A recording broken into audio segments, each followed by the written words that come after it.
Hello iPhone users, to turn on the feature of assistive access, you go to the settings area, you go to the accessibility option, you slide it down and tap on assistive access, and you tap on set up assistive access, which provides a distinctive iOS experience. So basically, for iPhone, apps have been redesigned to be larger and contain core features that can be easily customized. So you will select some apps and you will keep it there on your screen, and this is the actual feature of assistive access, where you can limit to the usage of the phone. You don't get all the apps and everything, but you get what you want exactly. Select apps and customize option for yourself, and now continue with the iPad ID. Choose the appearance, either grid or rows. Choose how icons and text will appear. Rows will increase the size of the text and display items in the list, right? And grid will make icons more prominent, so it is clearly visible on the screen, the two difference between rows and grids. Now you continue and you get option to select the apps, right? And you can select these apps which have been optimized for assistive access and may include additional features which you can include,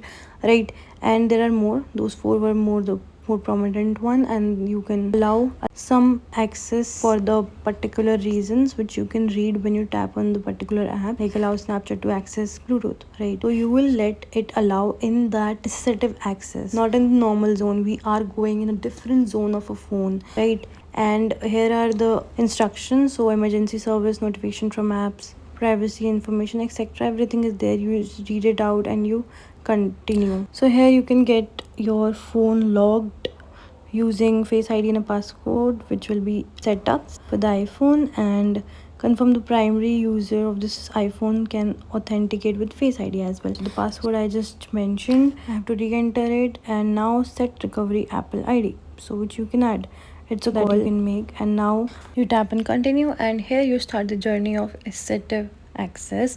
As you tap on, you start using assistive access, and you can make the changes anytime in the settings. See you in the next video. Ta-da.